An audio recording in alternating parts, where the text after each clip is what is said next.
Selamat datang di Rekap Manhwa kali ini. Dalam video ini, kita akan menelusuri jalan cerita manhwa yang penuh konflik dan kejutan. Tanpa berbasa-basi lagi, mari kita mulai saja alur ceritanya. Sebelum itu, jangan lupa klik tombol subscribe dan nyalakan notifikasinya serta jangan lupa like, share dan komen. Hari demi hari berlalu. Master mengirim anggota tim secara bergiliran untuk menyelesaikan lantai 28 secara terus-menerus demi menaikkan semua level anggota tim. Sementara Yolka ditugaskan untuk menyelesaikan riset di aula sihir sampai 18 jam per hari. Dan Yolka akhirnya terbebas dari tugas beratnya setelah berjuang selama 3 hari 3 malam tanpa beristirahat. Akibat kerja kerasnya, Master mendapat anugerah Dewi yang diturunkan ke seluruh Towunia, beserta dengan skill komunikasi antar sesama anggota melalui pikiran. Han segera mencoba skill tersebut yang dinilai sangat berguna di dalam pertempuran. Benar saja, Edis dapat mendengar suara Han dari pikirannya. Edis mengira Han telah mempelajari sihir baru. Han mengajari Edis cara memakai skill tersebut dan Edis akhirnya mengerti dengan cara penggunaannya. Namun Jenna mengaku tidak dapat menggunakan skill tersebut. Untuk saat ini skill komunikasi hanya terbatas untuk ketua tim. Di sisi lain, terlihat Nerissa dan Belkis tengah latih tanding sejak pagi. Belkis yang telah berlatih sangat keras, terus meningkatkan kemampuan berpedang dan insting bertarungnya. Nerissa yang sedari awal mampu menandingi Belkis, kini terlihat mulai kewalahan. Dan akhirnya kalah. Perkembangan Belkis tidaklah main-main. Ia selalu mempertaruhkan nyawa bahkan saat latih tanding. Perkembangan Belkis membuat Han sadar betapa besar bakat yang dimilikinya. Belkis dapat mencapai kemampuan pedang menengah tanpa bantuan Ridigon, sesuatu yang dinilai luar biasa bagi Han. Tiba-tiba Han masuk ke dalam arena duel sambil menahan laju pedang Belkis. Melihat Nerissa yang telah kelelahan, Han mempersilahkannya untuk beristirahat. Kini latih tanding antara Han dan Belkis akan dimulai. Mereka berdua terlihat serius, terutama Belkis yang semangatnya tidak pernah padam. Ia sangat bersyukur telah masuk ke dalam tim satu karena dapat menantang Han sepuasnya. Han juga terlihat demikian, sekian lama berusaha, akhirnya ia mendapat anggota yang mumpuni, baik dalam pertarungan maupun latih tanding. Belkis memulai latih tanding tersebut dengan menyerang terlebih dahulu. Serangan demi serangan kini beradu di dalam arena, menciptakan suara dentingan pedang yang tiada hentinya. Dalam latih tanding tersebut, kemampuan berpedang tingkat menengah Han telah naik menjadi level 3. Sementara kemampuan berpedang dasar Belkis kini telah naik menjadi kemampuan berpedang tingkat menengah level 1. Malam harinya di Towunia, suasana sunyi dan damai menyelimuti seluruh Towunia. Di asrama tempat lantai 2, terlihat masing-masing dari ketua tim telah berkumpul di ruang rapat. Han mengucapkan salam kepada anggota ketua lainnya yang belum pernah ia lihat sebelumnya. Termasuk Kisasa yang datang atas kemauannya sendiri atas keseriusannya yang ingin menyelesaikan misi lantai menara. Ketua tim 4 memperkenalkan dirinya yang bernama Raimon dan mengaku telah mendengar banyak hal dari anggota lain mengenai kehebatan Han. Begitu juga dengan ketua tim 5 yang bernama Gilbert. Ia bersedia mengikuti segala perintah yang diberikan Han. Han berniat untuk membagi sistem komando dengan memanfaatkan kemampuan komunikasi untuk menyelesaikan lantai 30. Kisasa memberikan saran untuk mendengarkan orang yang terkuat yaitu dirinya. Han menolak saran tersebut karena dalam hal komunikasi dan strategi, tidak bisa diukur hanya dengan kekuatan. Edis tiba-tiba menyarankan Han sebagai pemimpin komando utama atas dasar pengalaman dan strategi yang telah terbukti oleh semua orang. Kisasa langsung menyetujui hal tersebut mengingat dirinya telah bertarung langsung dengan Han.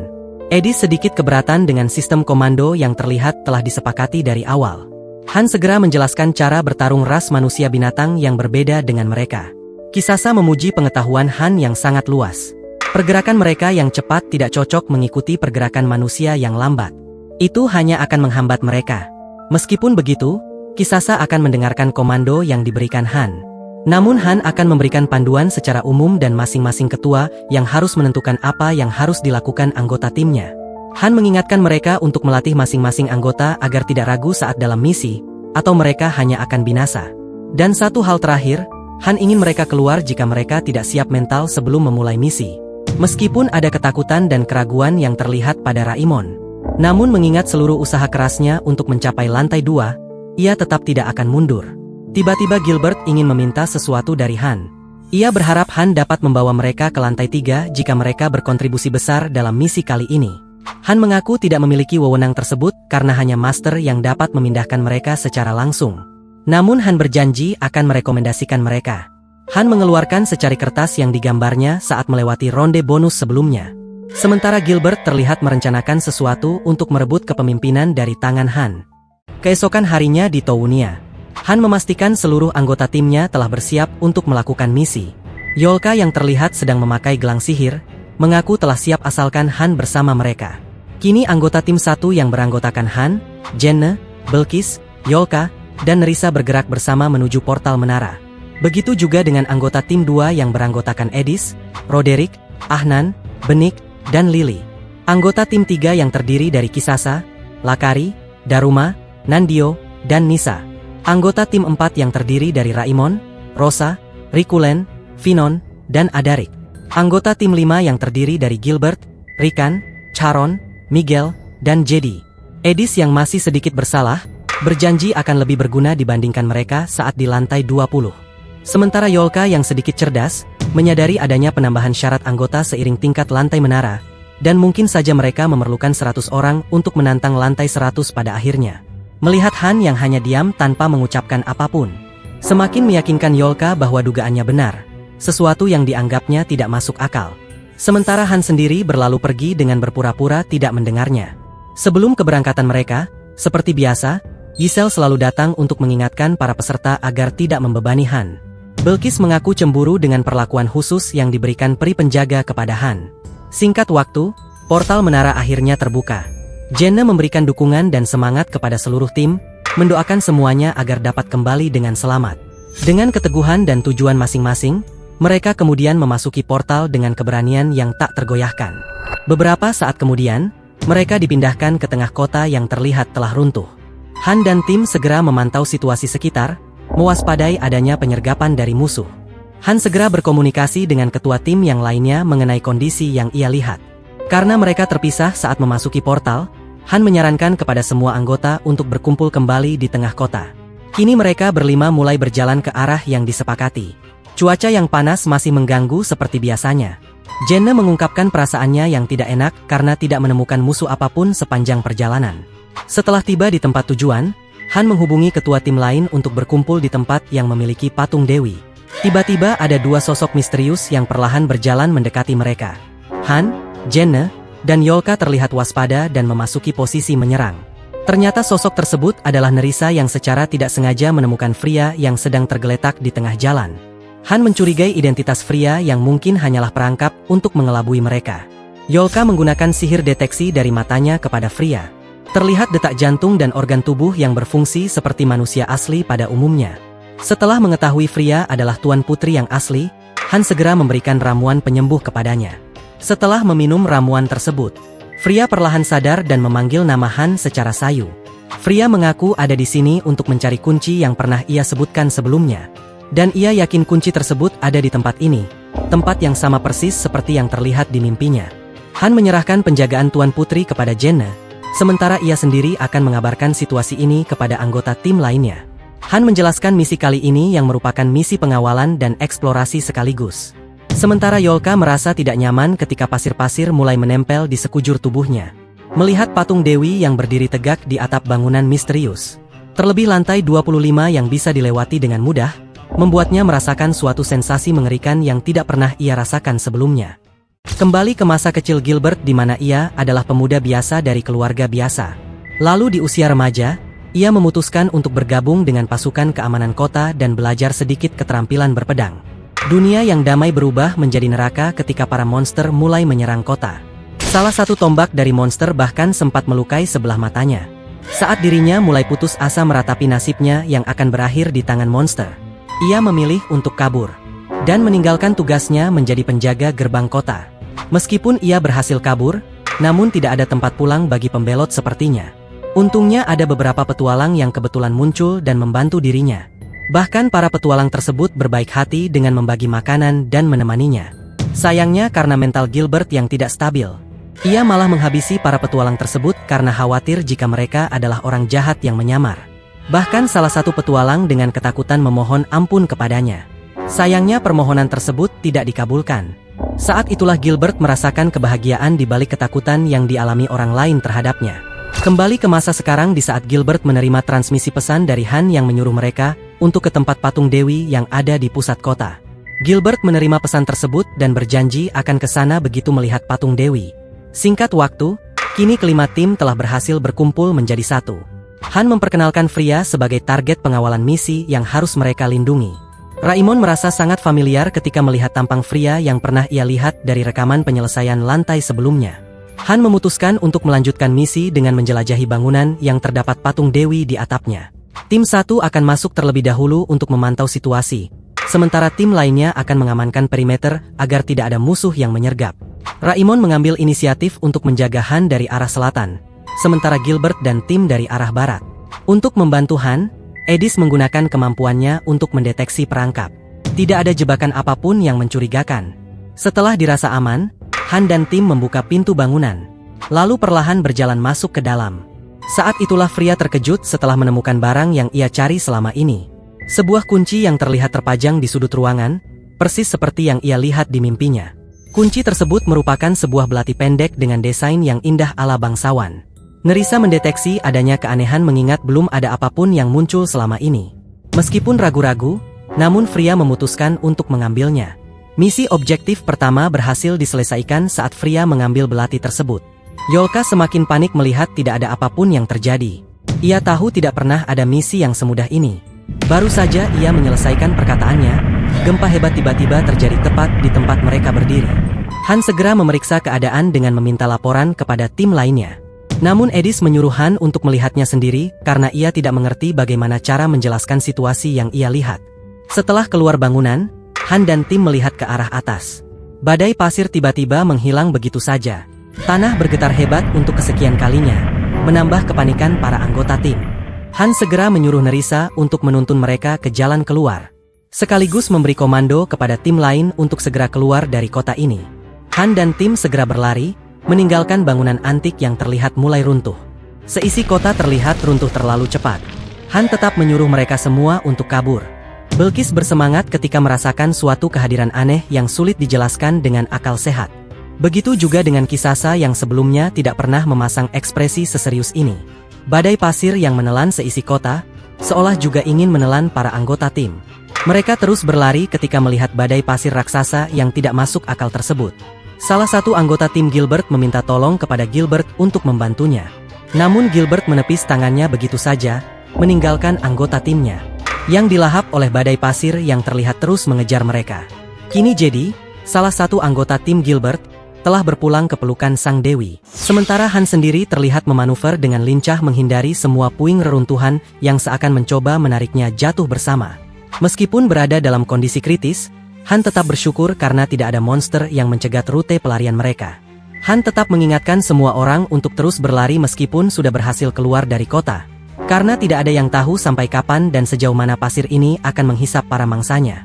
Singkat waktu, kini 5 anggota tim telah berkumpul di luar kota. Terlihat badai pasir tidak lagi mengejar mereka. Freya merasa bersalah karena mengira bencana ini terjadi akibat ulahnya yang mengambil salah satu kuncinya. Han menghiburnya untuk tidak memikirkannya. Lagi pula kunci tersebut diperlukan untuk menyelamatkan dunia. Han mengajak anggota lainnya untuk melanjutkan misi. Namun pandangan Han terpaku ke arah kota runtuh. Begitu juga Jene yang mulai tidak percaya dengan kedua matanya sendiri. Gempa yang ada di tengah kota terlihat semakin kuat, tidak ada tanda-tanda berhenti. Han segera memerintahkan kepada seluruh anggota tim untuk masuk ke dalam mode pertempuran. Sementara Freya terlihat bingung karena ia tidak melihat adanya satupun musuh di sana. Benar saja, tidak lama kemudian sistem peringatan bahaya memperingatkan seluruh anggota. Tanah yang awalnya bergetar kini terlihat menggembung ke langit. Seakan sesuatu yang tertidur lama kini telah terbangun. Di balik tanah tersebut terlihat deretan gigi raksasa. Freya mengaku tidak pernah melihat sosok monster tersebut di dalam mimpinya. Notifikasi sistem muncul, memberitahukan tipe misi yang kini telah berubah. Mereka diharuskan untuk mengalahkan musuh sambil menjaga nyawa Freya sebagai syarat penyelesaian misi. Dan musuh yang mereka hadapi adalah raksasa batu kuno yang tidak diketahui level dan kemampuannya. Edis dan timnya terlihat terkejut ketika menyadari ukuran musuh yang akan mereka hadapi lebih besar dari ukuran kota itu sendiri. Sementara tim 3 yang dipimpin Kisasa terlihat bersemangat meskipun ada kegugupan yang terpancar di wajahnya. Berbeda dengan Raimon yang belum memiliki pengalaman mengikuti misi utama, kini malah dihadapkan oleh bencana berjalan yang sedang menghampiri mereka. Sedangkan untuk Gilbert yang memang seorang pengecut, bergetar hebat karena ketakutan. Ingatannya akan dirinya yang begitu dekat dengan kematian, kembali dirasakannya sekarang. Bagaimana tidak, ukuran bos raksasa yang harus dilawan mereka tidaklah main-main. Gilbert tertawa terbahak-bahak, merasa hidup yang dijalaninya sampai saat ini hanyalah sekadar lelucon semata. Ia tidak terima dengan kenyataan di mana ia bertahan hidup susah payah selama ini, dan kini ia hanya akan mati begitu saja. Perbuatan masa lalu yang dijalaninya dengan menjarah, merampok, dan menipu orang lain terasa begitu menyenangkan dan menjanjikan. Satu hentakan kuat dari tinju bos monster raksasa berhasil menghancurkan tanah dan batu menjadi abu. Dan seketika menyadarkan Gilbert dari lamunannya. Kondisinya tidak baik. Ia mengalami ketakutan yang menurunkan statistik keseluruhan sebanyak 30%. Melihat bos yang ada di depan, semakin meyakinkan dirinya bahwa tidak ada kesempatan menang sedari awal. Anggota tim 5 yang mulai kehilangan ketenangan akibat hilangnya komando dari sang ketua, juga mengalami kepanikan dan ketakutan luar biasa. Kini kejatuhan anggota tim 5 bisa dikatakan sudah ada di depan mata. Raimon berharap jika misi yang seharusnya diberikan adalah misi untuk melarikan diri, bukanlah misi untuk mengalahkan musuh. Sementara Belkis terlihat tenang dan malah menyindir Gilbert yang tidak berguna. Gilbert tidak terima dengan penghinaan tersebut, dan Belkis berniat meladeninya kapan saja. Namun Han menghentikan sifat brutal Belkis. Han mengingatkan Gilbert bahwa mereka tidak akan melarikan diri. Satu-satunya cara berhasil selamat adalah mengikuti misi yang diberikan dengan bertarung sekuat tenaga. Gilbert tidak percaya Han berniat melawan monster raksasa itu dengan sikap tenang. Ia tidak menyangka rumor yang beredar di Towunia tentang Han. Semuanya adalah benar.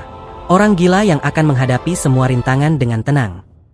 Kepanikan Gilbert semakin menjadi-jadi. Ia bahkan berteriak tidak karuan menyuruh semua orang untuk menyerah. Bahkan untuk pertama kalinya, ada pemain yang jatuh dalam keadaan panik hingga mengurangi statistiknya sebanyak 50%. Ia terus mengacau, meyakinkan semua orang bahwa mereka tidak akan memiliki kesempatan untuk melawan bos monster. Belum sempat ia menyelesaikan perkataan putus asanya, tiba-tiba tangannya terlepas begitu saja dari tubuhnya. Belkis tidak puas dengan tindakan Han yang memotong tangannya, padahal sebelumnya Han sendiri sempat menghentikan Belkis. Han beralih ke salah satu anggota tim Gilbert dan bertanya tentang identitasnya. Han menunjuk pria yang bernama Rihan menjadi ketua tim kelima sementara. Yolka menghela napas berat. Ia sudah menduga hal ini akan terjadi, mengingat tim 4 dan 5 yang belum pernah menghadapi bos secara langsung. Jenna meyakinkan semua orang bahwa ini bukan pertama kalinya mereka menghadapi misi yang tidak mungkin diselesaikan. Begitu juga Belkis yang terlihat sangat bersemangat.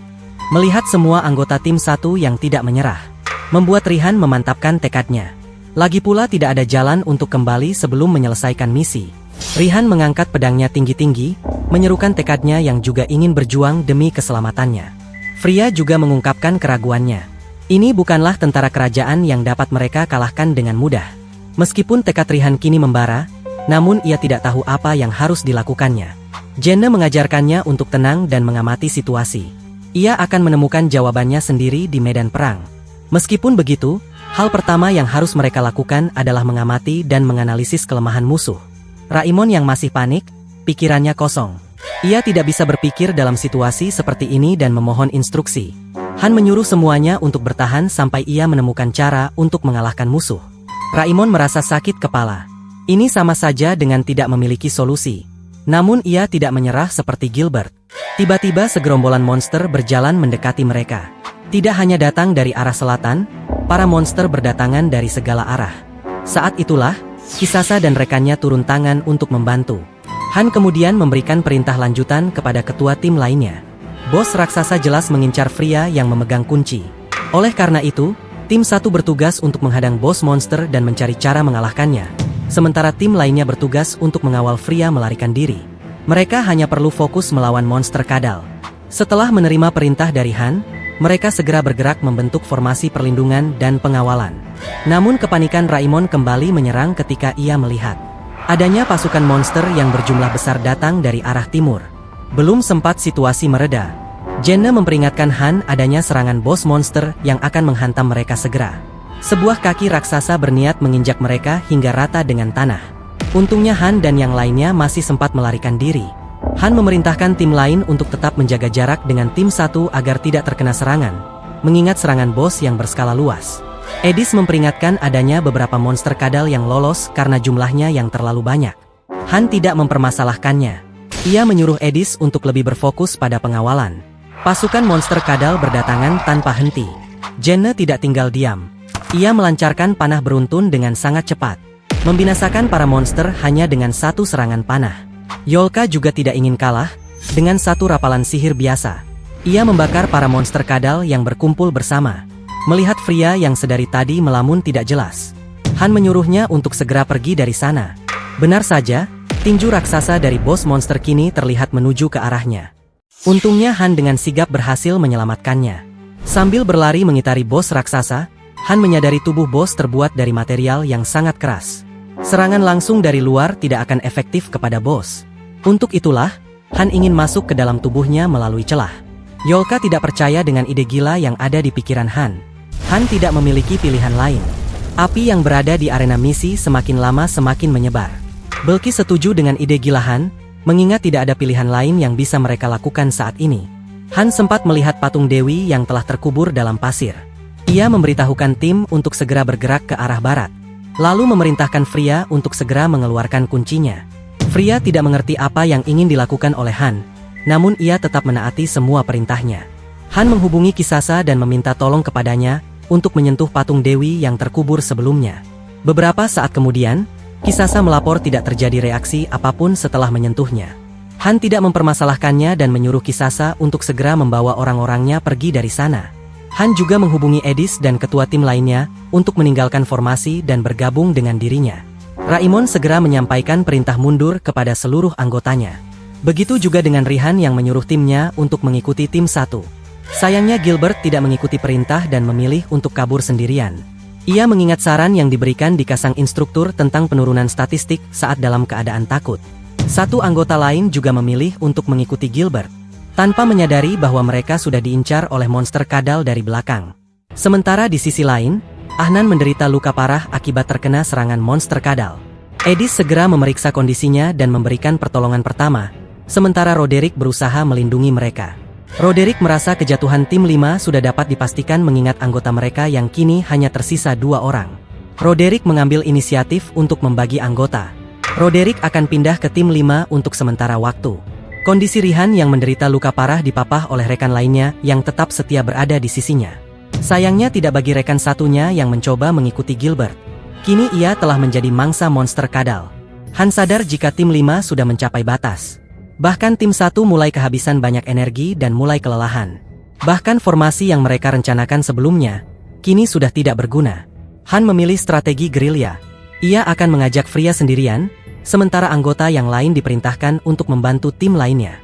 Freya penasaran dengan apa yang direncanakan Han, namun Han tidak ingin repot-repot menjelaskan kepadanya. Ia menyadari fungsi patung Dewi yang belum diketahui pada lantai ini. Han yakin jika kunci keberhasilan misi ini juga terletak pada patung Dewi.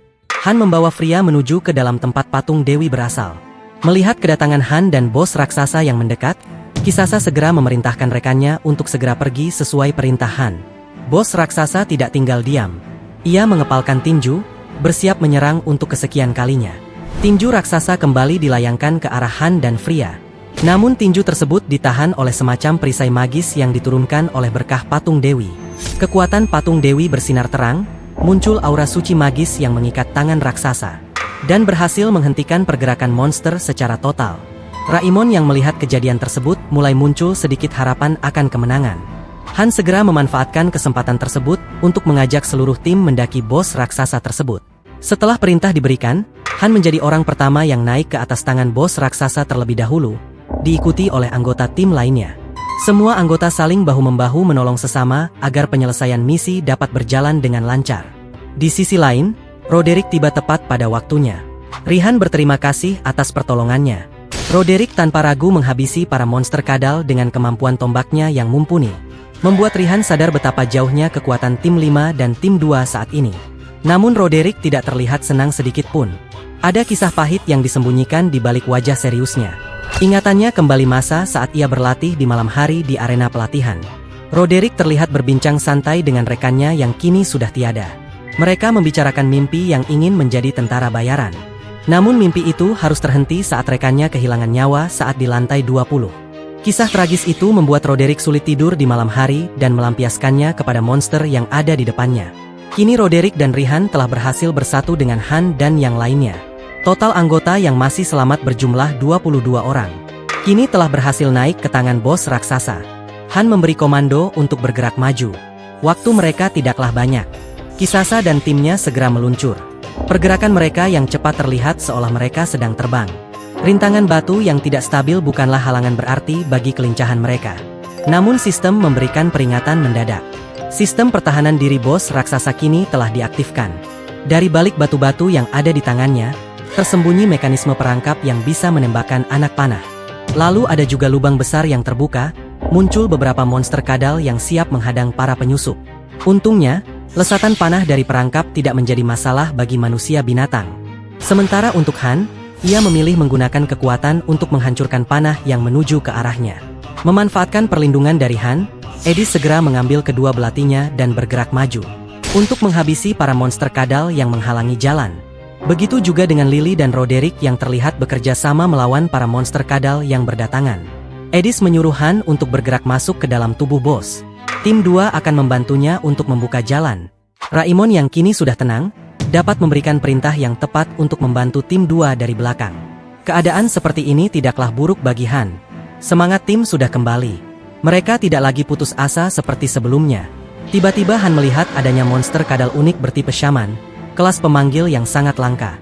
Ia mengeluarkan sihirnya dan memanggil beberapa monster kadal tambahan untuk menghadang Han. Han tidak ingin membuang waktu lebih banyak. Ia langsung memasuki mode berserk dan menghabisi para monster tersebut dengan instan.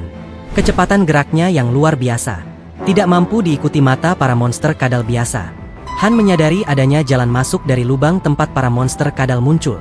Kisasa menawarkan diri untuk masuk dahulu. Han memberikannya peta labirin yang mungkin akan membantunya menemukan sesuatu di dalam sana. Kemudian Han memberikan perintah kepada semua tim untuk masuk ke dalam termasuk Freya. Namun tim 1 tidak akan masuk bersama mereka. Kini tim 1 bertugas mengambil peran yang paling berbahaya, yaitu menahan para monster yang berdatangan. Han memperbolehkan Kisasa untuk mengamuk dan menghancurkan segala yang ia lihat. Perintah tersebut terasa seperti hadiah yang diberikan oleh Han. Kisasa masuk ke mode transformasi binatang buasnya. Seekor harimau ganas dengan kekuatan berlipat ganda yang siap merobek apapun yang ada di depannya. Tanpa menunggu lebih lama, Kisasa membawa Freya untuk pergi bersamanya. Edis sempat mengkhawatirkan keselamatan Han, berharap ia akan lebih berhati-hati saat melawan para monster. Sementara Yolka selalu menggerutu saat mendapat tugas yang paling sulit. Tim 1 berencana untuk terus memanjat dari luar dan menghancurkan semua yang mencurigakan saat muncul ke permukaan. Han bergerak maju ke depan dengan kecepatan penuh, menghancurkan semua anak panah yang melesat ke arahnya dengan mudah. Begitu juga dengan Yolka yang membakar semua musuh yang dilewatinya tanpa ampun. Tidak ketinggalan dengan Jenne yang menjadikan semua monster menjadi sasaran tembaknya. Terakhir ada Belkis sang penggila pertarungan yang senang memotong semua musuhnya menjadi beberapa bagian. Bos raksasa sempat melemparkan pandangan kesal kepada Han. Namun Han membalas pandangan tersebut dengan senyuman percaya diri seolah mengatakan ia akan segera tamat di tangannya. Di sebuah sudut kecil dari salah satu bagian tubuh bos raksasa, terlihat seorang pria yang berusaha bertahan menggunakan pedangnya. Ternyata pria tersebut adalah Gilbert yang berhasil selamat dari kejaran para monster kadal. Ia mengeluh karena tidak menemukan jalan keluar sedari tadi. Bahkan ia tidak mengerti bagaimana cara Han dan yang lainnya menyusulnya. Di dalam perut raksasa, terlihat Freya dan Kisasa menjelajah perut bos raksasa. Terdapat banyak mekanisme aneh yang belum pernah mereka lihat sebelumnya. Kembali ke Yolka yang kini sedang melepaskan sihir apinya. Pusaran api panas raksasa menggulung mekanisme perangkap yang muncul. Bahkan para monster yang berniat untuk menyergapnya dihancurkan oleh sihir telekinesis secara instan. Kini Yolka tidak lagi membutuhkan perlindungan ketat dari rekannya lagi. Meskipun jumlah monster kini telah berkurang drastis, namun mereka belum bisa menghela napas lega. Karena sebuah monster unik raksasa lainnya muncul dari lubang persembunyian. Seekor ogre dengan gada besar di tangan level 23, kini berjalan mendekati mereka. Sayangnya kemunculan ogre yang keren itu disambut oleh panah yang tidak mengenal kata kasihan dari Jenne. Dan tebasan maut dari Han yang langsung mengakhiri kisah ogre yang belum sempat dimulai. Han berusaha menghubungi Kisasa dan memeriksa keadaan mereka. Kisasa memberikan laporan adanya sebuah mekanisme alat yang bergerak ke atas permukaan, dan kebetulan alat tersebut muncul tepat di hadapan Han. Han menyuruh Kisasa untuk melanjutkan perjalanan, karena ia sendiri yang akan menghancurkan alat tersebut. Seakan mengerti dengan betapa pentingnya kristal yang ada di alat tersebut, para monster berdatangan dan mencoba melindunginya. Nerissa dan Belkis tidak gentar. Mereka menghabisi semua monster yang berjaga dengan sangat cepat. Hanya dengan satu tusukan pedang Belkis, berhasil menghancurkan kristal tersebut hingga berkeping-keping. Sebuah sistem peringatan kembali muncul, memberitahukan bahwa sistem pertahanan tingkat 3 bos raksasa kini telah aktif. Dari mata bos raksasa tiba-tiba muncul cahaya yang sangat terang. Han yang melihat cahaya tersebut merasakan perasaan yang tidak enak. Ia juga menyadari setiap kristal yang dihancurkan mengakibatkan sistem pertahanan yang aktif secara berkala. Benar saja, sistem pertahanan tingkat 3 merupakan serangan laser yang disemburkan dari mata bos raksasa. Laser tersebut melenyapkan segala sesuatu yang ada di jalurnya, termasuk tangannya sendiri. Untungnya Han memberikan arahan yang tepat. Dengan menyuruh mereka semua menghindar dengan memperhatikan jalur laser yang ditembakkan bos raksasa. Di sisi lain, terlihat tim lainnya yang sedang berjuang melawan monster yang datang tiada henti. Tiba-tiba, sihir laser tersebut juga mengenai anggota tim lainnya yang sedang bertarung. Akibatnya, satu orang dari tim Raimon tidak selamat, dan satu lagi menderita luka parah dan jatuh dalam keadaan kritis. Han mendapat laporan situasi mereka saat ini melalui komunikasi pikiran. Ia tidak menyangka bagian dalam tubuh bos raksasa juga memiliki mekanisme pertahanan yang sama. Oleh karena itu, Han berniat untuk menghancurkan mekanisme pertahanan laser dari arah luar. Han melemparkan pedangnya dengan sekuat tenaga ke arah mata bos raksasa. Serangan tersebut tepat mengenai sasaran dan menghancurkan sistem pertahanan laser. Edis juga melaporkan serangan laser yang telah berhenti total. Sayangnya keberuntungan masih tidak berpihak pada Han dan yang lainnya. Patung Dewi yang awalnya bersinar terang, kini telah redup total, menandakan anugerah Dewi yang sekarang telah tiada. Bos raksasa yang sebelumnya terikat oleh kekuatan Dewi, kini dapat menggerakkan tubuhnya kembali. Getaran yang dihasilkan dari gerakan bos raksasa, membuat Jenne kehilangan keseimbangan. Merasa kini situasi mereka dalam bahaya, Nerissa dan Belkis berniat menerobos paksa untuk naik ke atas tubuh bos. Sementara Yolka dan Jenne menyuruh Han untuk segera menyusul ke atas. Han terlihat sedikit kewalahan. Ia menyadari para monster yang sengaja mengepungnya, seolah ingin membawanya bersama ke alam baka. Namun Han menggunakan kemampuan berserknya untuk menerobos kepungan para monster. Jenne mengulurkan tangannya, berniat membantu Han. Han mencoba sekuat tenaga meraih tangan Jenne. Sayangnya, tangan mereka tidak pernah bertemu satu sama lain. Kini tubuh Han jatuh bebas ke bawah dengan cepat. Merasa tidak ada pilihan lain, Han berniat menggunakan pedangnya untuk menahan tubuhnya. Ia menancapkan pedangnya ke atas dinding batu, menahan laju jatuh tubuhnya sendiri dengan sekuat tenaga. Tiba-tiba Master mengambil gambar dirinya yang sedang kewalahan. Tindakan Master yang tidak tepat dalam waktu yang salah, membuatnya sedikit kesal. Han menyuruh Jenne untuk tidak khawatir, ia akan segera menyusul ke atas. Jenne awalnya berniat ingin menyelamatkan Han, namun Han menolak dan menyuruhnya untuk fokus ke depan. Tiba-tiba dari belakang Han, terlihat Gilbert yang masih hidup dan sedang bergelantungan di atas pedangnya, sama seperti Han. Gilbert melompat dan memegang tubuh Han karena sudah tidak kuat bertahan. Ia berniat meminjam kekuatan Han untuk membawanya ke atas. Han hanya melihatnya dengan tatapan menyedihkan, seolah mengejek usahanya yang sia-sia. Ia memutuskan untuk keluar dari mode berserk. Seketika, rambut putih yang dipegang Gilbert kini telah menghilang, dan tubuhnya terjatuh bebas dari udara, menuju lautan api ungu yang berasal dari tubuh bos raksasa. Begitulah akhir perjalanan Gilbert yang menyedihkan. Merasa waktunya semakin menipis, Han memutuskan untuk berdiri di atas pedangnya, lalu melompat ke sisi gedung yang ada di seberangnya. Pedang Han terjatuh bebas di udara, namun tidak perlu khawatir, karena Han memiliki kemampuan untuk memanggil pedangnya kembali. Pedang tersebut berputar kencang menuju ke arah Han seolah mendengarkan perintah tuannya. Setelah keadaannya aman, Han meminta laporan kepada masing-masing ketua tim. Sayangnya, belum sempat mendapat laporan tersebut, terdapat beberapa monster yang kini telah menghadangnya. Han tidak terkejut, ia kembali mengambil pedangnya, berniat untuk menghabisi para monster seperti biasanya. Benar saja, Han tanpa basa-basi langsung mengalahkan monster tersebut dengan sangat mudah. Han melaju cepat, menghindar dan menangkis seluruh mekanisme jebakan yang muncul. Ia mendapat laporan dari Kisasa bahwa tim mereka tidak menemukan jalan ke permukaan. Oleh karena itu mereka akan bergerak ke bawah dan menghancurkan segalanya. Han menyetujuinya, dan semua kristal yang mereka temukan selalu bergerak ke atas permukaan. Kristal tersebut dapat terlihat jelas oleh Yolka dan Jenne. Kristal tersebut muncul tepat di sebelah kiri bos raksasa. Peringatan selanjutnya datang dari sistem seolah tidak memberikan rasa iba kepada mereka semua. Mekanisme pertahanan tingkat keempat kini telah aktif. Sebuah mesin raksasa muncul di permukaan. Mesin tersebut memiliki roda penggerak yang bergerak seolah sedang membuka pintu mesin tersebut. Dari dalam, terlihat sebuah mesin kuno berbentuk mumi yang berlevel 35. Mumi tersebut mengeluarkan beberapa pedang di tangannya, lalu menerjang dengan cepat ke arah Yolka. Tidak hanya itu, kepala bos raksasa kini juga berputar ke arah mereka, lalu membuka mulutnya lebar-lebar dan mengumpulkan energi besar untuk kembali menembakkan laser. Yolka berencana untuk menggunakan sihirnya, namun kecepatan dari serangan mumi yang mengerikan tepat berada di depan mata Yolka.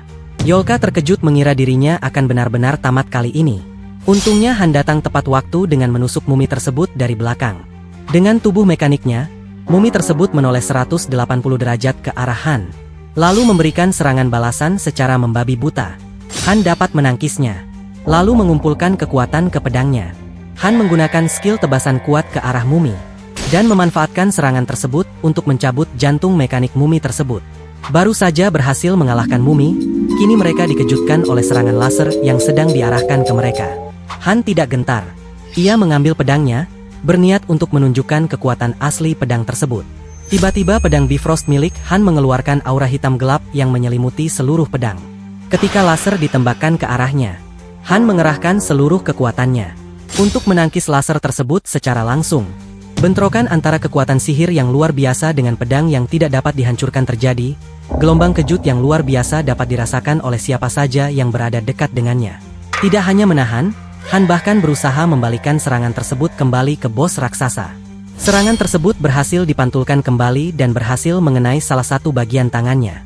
Belkis dan Yolka tidak percaya dengan kekuatan Han sekarang yang mampu menahan serangan tersebut layaknya dewa. Belkis bahkan terkesan dengan senjata Han yang tidak tergores sedikitpun dan ingin memilikinya. Sayangnya Bifrost merupakan satu-satunya senjata di dunia yang tidak dapat dihancurkan. Orang lain tidak dapat menempanya seperti dirinya. Yolka yang tidak ingin mendengar kesombongan Han lebih lanjut, lebih memilih menggunakan sihirnya untuk menghancurkan kristal yang tersisa. Setelah kristal hancur, Han mengajak mereka untuk melanjutkan perjalanan, masuk ke dalam tubuh bos raksasa melalui mulut bos yang terbuka lebar. Namun bos raksasa tidak membiarkan hal tersebut dan menggunakan tangannya untuk menghentikan mereka. Sayangnya ukuran mereka yang terlalu kecil, membuat bos raksasa kesulitan menargetkan mereka. Rintangan tidak hanya berhenti di situ, beberapa mumi mekanik kembali muncul untuk menghalangi jalan mereka. Jenne yang telah memprediksi kemunculan mereka, sudah mempersiapkan diri untuk menyerang. Panah-panah langsung menancap di tubuh mereka, dan menyelesaikannya dengan serangan jarak dekat menggunakan belati ganda. Han memuji kemampuan Jenne yang kini telah berkembang dengan sangat pesat. Setelah tiba di mulut bos raksasa, Jenne memilih untuk masuk terlebih dahulu, diikuti oleh Belkis dan Nerissa yang melompat tanpa ragu, dan disusul oleh Han yang melewati semacam lubang aneh saat berada di dalam tubuh bos. Han mendarat dengan aman dan langsung memeriksa keadaan sekitar. Banyak bagian dari bos monster yang terlihat seperti bangunan modern di bumi. Jenne yang tidak pernah melihat bangunan modern merasa tempat itu sedikit aneh. Sistem pertahanan terakhir kembali aktif. Jenne panik mengira ia salah menyentuh sesuatu. Mumi mekanik mulai berdatangan satu persatu. Kini mereka memegang senjata yang berbeda-beda. Bahkan ada jenis mumi mekanik baru yang memegang kapak besar. Mumi-mumi tersebut mulai beraksi. Mereka mengeluarkan segala jenis senjata tersembunyi untuk menyerang Han. Jenne segera menggunakan skill pendeteksi kelemahan untuk mencari kelemahan mereka. Belum juga selesai mendeteksi, muncul lagi mumi mekanik lainnya yang terlihat aneh namun lebih kuat dari lainnya. Terima kasih sebesar-besarnya kepada kalian semua, penonton setia yang telah menyawer dan mendukung channel ini. Dukungan kalian sangat berarti dan menjadi semangat besar bagi tim untuk terus berkarya. Bagi kalian yang ingin mendukung channel ini secara rutin setiap bulan, tersedia fitur membership dari YouTube yang dapat diakses melalui deskripsi channel. Untuk saat ini, membership belum memberikan fitur khusus dan sepenuhnya merupakan bentuk dukungan murni bagi channel ini. Sekali lagi, kami mengucapkan terima kasih yang sebesar-besarnya. Semoga kalian selalu diberikan kesehatan, kelancaran rezeki, dan kesuksesan dalam setiap langkah.